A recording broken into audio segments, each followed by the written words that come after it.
ఇది present university of Hyderabad ఉన్న పరిస్థితి. మన రేవంత్ రెడ్డి గారు నిండు అసెంబ్లీలో యూనివర్సిటీ ఆఫ్ హైదరాబాద్ లో వన్యప్రాణులు లేవు, జింకలు లేవు, ఏమన్నారు. 400 ఎకరాలు చెట్లు, అవన్నీ రాళ్ళు రప్పలు ఎవ్రీథింగ్ బుల్డోజ్ చేయడం కారణంగా అక్కడ ఉండలేక, జింకలు ఉండలేక present university of Hyderabad students ఉండే హాస్టల్ దగ్గర ఈ జింకలు పరిగెత్తుతూ ఉంటే, ఈ ఏదైతే తెలంగాణలో ఉన్న కొన్ని కుక్కలు వీటిని వెంటబడి అరదు బుల్డోజ్ చేసే ఈరోజు జింకలు కూడా ఈ కుక్కలు వెంటాడి వీటిని చంపుతూ ఉంటే యూనివర్సిటీ విద్యార్థులు చూసి దీన్ని కొంచెం సేవ్ చేసే క్రమంలో మన యూనివర్సిటీ సెక్యూరిటీ కాలేజ్ వాళ్ళు వచ్చారు.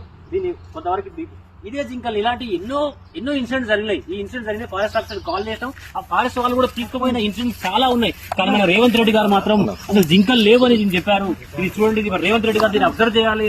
అదేవిధంగా మన మినిస్ట్రీ ఆఫ్ ఫారెస్ట్ వాళ్ళు కూడా దీన్ని చూసి యూనివర్సిటీ ఆఫ్ హైదరాబాద్ జింకలు కాదు, వన్యప్రాణులు చాలా ఉన్నాయి, దీన్ని చూసుకోవాల్సిన బాధ్యత మన తెలంగాణ ప్రజలే కాదు దేశ ప్రజల మీద కూడా ఉందని చెప్పి ఈ విధంగా మనం చేస్తున్నాం.